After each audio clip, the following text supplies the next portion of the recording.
Just share the screen.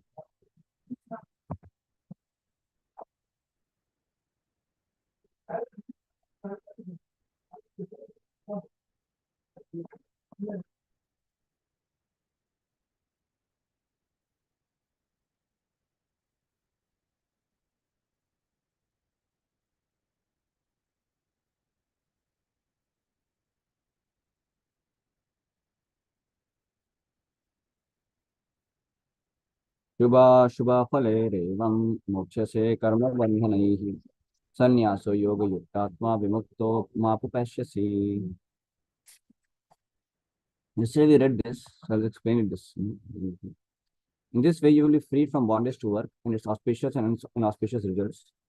With your mind fixed on me in this principle of renunciation, you will be liberated and come to me.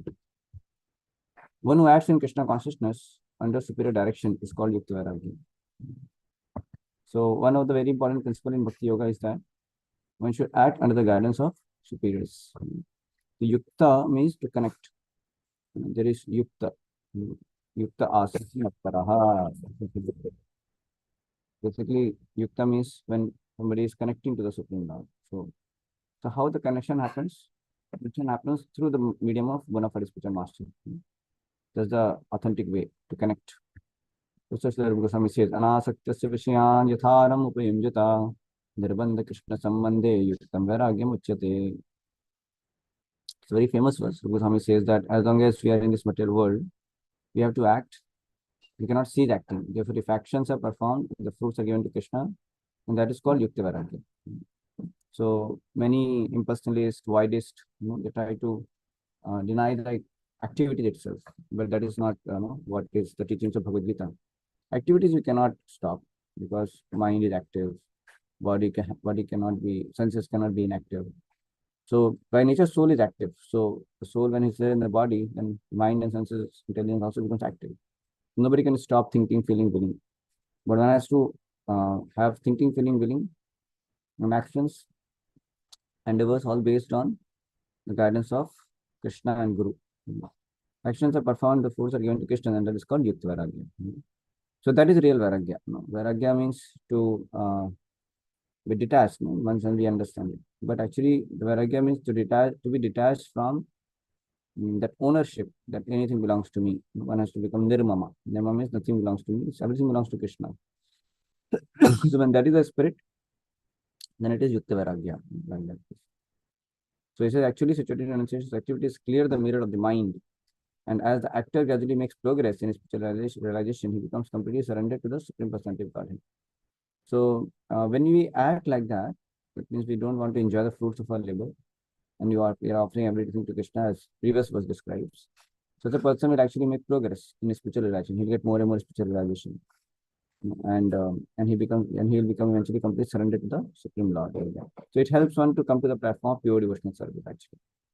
Because we discussed that yesterday, that this verse is not talking about pure devotional service. It is somewhere actually we discussed similar to Karma Yoga, but not Karma Yoga. Similar to Jnana Vishya Yoga, but not Jnana Vishya Yoga. Being actually higher than that, because Karma Yoga and means we are doing the activity, and so here also we are doing the activity, but it is superior because we have understanding of Krishna's personal form, and we are also offering it to Krishna. So it is more than that. Same way, Jnana Mishra Bhakti is more than that, because there is a lot of appreciation for Krishna's personal form. That's why it is more than Jnana Mishra also. But it is not pure Bhakti. So that's why when somebody does like that, at least he offers everything to Krishna, even though he will be acting as per his choice, but he offers to Krishna. And eventually he becomes purified more, and that eventually leads him to able to surrender to the Lord wholeheartedly. That's a result of offering to Krishna.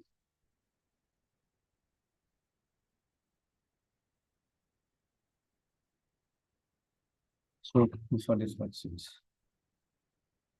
And then he says, it's actually situated in Annunciation. It is in the middle of the mind. Okay. Therefore, at the end, he becomes liberated, and this liberation is also specified. So then, Prabhupada says very clearly that this liberation is not just becoming one with Brahma Jyoti, because he has a personal understanding of the Lord. So he will enter into the planet of the Supreme Lord. Mam Upechasi, he comes back to him. That means the abode of the Lord. 5 different stages of liberation. You know that Sayujya, Sarupya, Sarishti, Samipya, and Salokya. So Sayujya means merging in Brahma Jyoti. Samipya means staying near to the Lord. Sarokya means same planet. You get liberated. Means when you go to same planet to the Lord, that is Salokya. Sarishti having same openness as the Lord. Sarupya having same kind of form like the Lord. So the devotee never accepts Ayujya Mukti, that is merging in impersonal Brahmajyoti. So there are 5 differences, and here it is specified to the devotee who has always lived his lifetime here under the direction of Supreme Lord, as stated, just the verse before, has evolved to the point where after quitting the body, he goes back to God and engages in the association of the Lord, he serves the Lord. So anyone who has no interest but to dedicate his life in the service of the Lord, actually a sannyas. The spirit of sannyas is that you engage all your activities in the service of the Lord. That is the spirit of sannyas, depending on the supreme will of the Lord. As well, whatever he does it for the benefit of the Lord. Whatever actions he performs it as service to the Lord. He does not give serious attention to the fruitive activities or prescribed duties mentioned in the Vedas. For ordinary person, it is obligated to execute the prescribed duties mentioned in the Vedas. But although pure devotee who is completely engaged in the service of the Lord may sometimes appear to go against the prescribed Vedic duties. Actually, it is not so. Yeah. So he may look like, but not. I told yesterday about giving the example of Prabhupada. He gave Brahman initiation to people not born in Brahman family, or he gave to young women.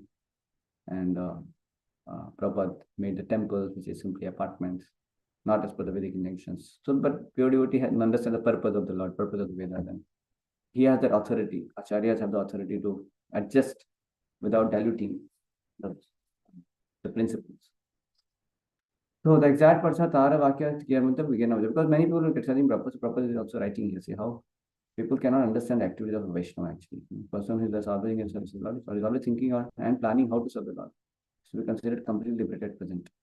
And picture is going back to God. So he is above all material criticism, just as Krishna is above all criticism. So one should not criticize, the bona fide Acharya for his revolutionary preaching based on Desh Kalapatha. One should understand the position of the Acharya, and then one should not just merely calculate in terms of material means like that. Like, for example, the traffic rule is there for the people in general, right? The car, motorbike, scooter, all that cycle. But this traffic rule of the roads will not be applicable to the flight. When the flight is going, it can cross over. It doesn't have to follow those particular rules of the roads like that. Same way, they're acting transcendently, acharyas. It doesn't mean they deviate from, they deviate from the, like they could deviate the principles itself like that. The Prabhupada was so strict, he never compromised. He did not say that, okay, you just follow 3 relative principles and no need to follow one. He was so strict about, the principles and regulations as per the Bhakti Shastras like that. But Prabhupada was not caring about karma kanda injunctions and the lower injunctions, which is actually mandate for somebody who is not on the platform of devotional service like that. So of course, it's not like all the time purity breaks it. Purity respects all the injunctions, as much as anybody, but only when there is a higher purpose, like for preaching for certain reasons, then you may adjust it. It's not disrespecting, but adjusting like that. A proper adjusted, as per the Western situations, certain things that I told you, giving initiation to Mataji's and make temples and things like that. Yeah, so I'll pause here. Hare Krishna. So stop. Hare Krishna. Srila Prabhupada ki jai, Gaurav ki jai, Jai Gaurav.